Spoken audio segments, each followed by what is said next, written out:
Back in Silverstone for the first FIA Formula 3 European Championship events. The young guns share the track with the stars of the World Endurance Championship. Well-known drivers, a lot of whom remember with fondness their time in a Formula 3 car.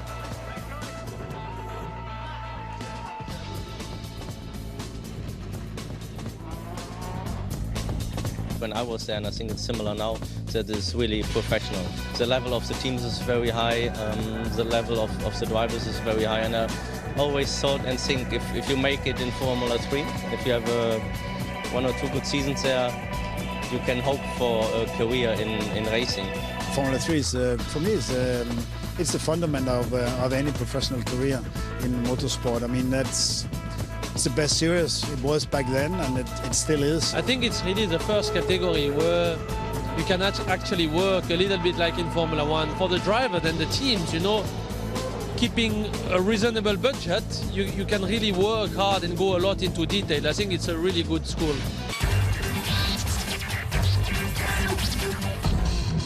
Well, before we get into race 2, here's the winner of race 1. Let's find out more about him. I'm Tom Blomqvist, 20 years old, and I'm driving for Jagonia IM with Carlin in 2014.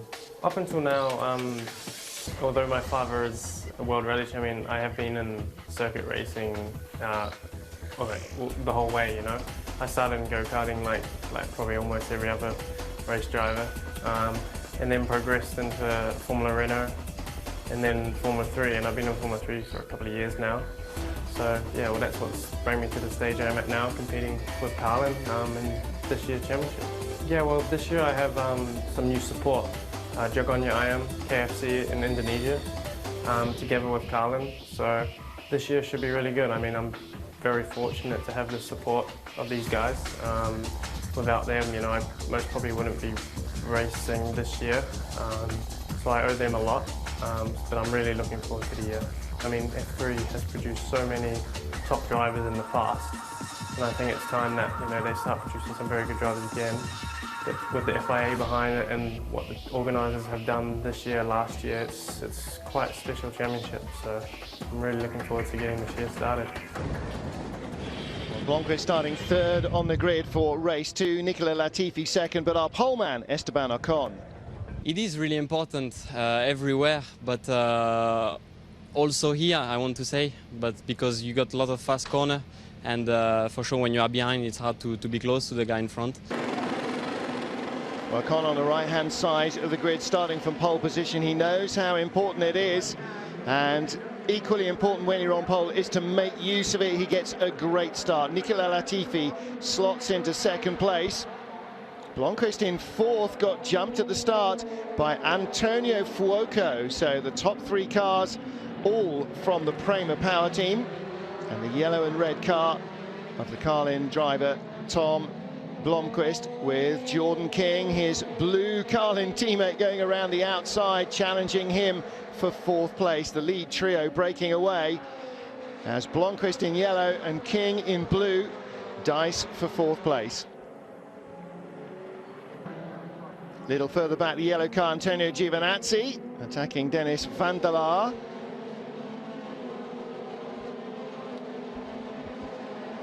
Two Muka Motorsport drivers there. Felix Rosenqvist ahead of Lucas Auer in the bright orange cars. Felipe Guimarães on the straight, battling with Gustavo Menezes of the USA. Guimarães going the long way around the outside into Copse Corner. It's a bold move if you can pull it off. Well, number 4, the orange car, is Roy Nissany. Now, he's from Israel, battling against local hero Jake Dennis, youngster from Great Britain, been racing in cars now for 2 or 3 seasons, and as Nissany makes a mistake, Spike Goddard tries to get through. Collision at the Vale, Goddard in the gravel traps. Esteban Ocon with a comfortable lead. Battle behind still rages. Roy Nissany this time against 22 Hector Hurst. Nissany squeezing through down the Wellington straight, trying to make the place his own. Sits in the braking zone, and through he goes. Esteban Ocon moving by the craned away car of Spike Goddard. Prema Power team looking very strong in race 2, 1, 2, 3.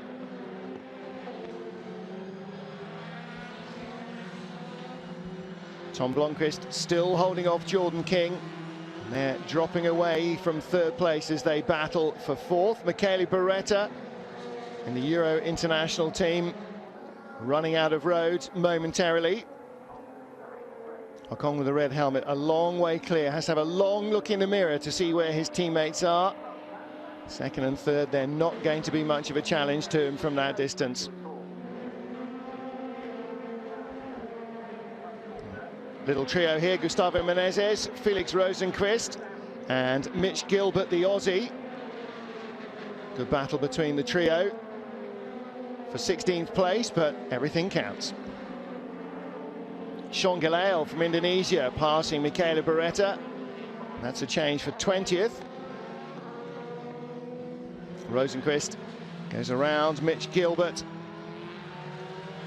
moves up to 15th. Muka Motorsports' Roy Nissany dicing with Riccardo Agostini, who raced in AutoGP last year, racing for Euro International. Very different car, the Formula 3 car, much less muscular and requires a lot of precision. Hector Hurst spinning off into the gravel and the barriers. Did well to reach the barriers from there. There's not many places on the Silverstone Grand Prix circuit you can do that. Max Verstappen for Van Amersfoort passing Jordan King for 5th place. As the Carlin driver's tyres failed, having been in the slipstream too long. Felix Rosenqvist going by Felix Sorales, the Puerto Rican driver, losing grip as they exit Luffield and going through the gravel. Checkered flag awaits though for the dominant winner Esteban Ocon. Nicola Latifi in 2nd place and Antonio Fuoco making it a Prema Power podium lockout. 1, 2, 3 from them. Sterling stuff from Prema Power team. 1, 2, 3 ahead of Tom Blomqvist. Max Verstappen getting up to 5th ahead of Jordan King and Ed Jones for Carlin. Team manager left the podium. I'm really happy about this podium, about the race. My start was fantastic. I will take Blomqvist. Start was not the best, but I managed to maintain my position, and it was the first few laps that really made a difference. Esteban pulled quite a big gap, and then from then on it was just I couldn't really do anything to catch him, just maintain the distance in front and behind. So now I have to look at the data, see why, and hopefully we could get a better result tomorrow. I'm really happy right now. I did a good start. That was the key point. And I pulled away. The car was really good. Engine as well. No tire degradation. So really happy about the result. So 2 races, 2 different winners. Who's going to leave England as a Formula 3 championship leader?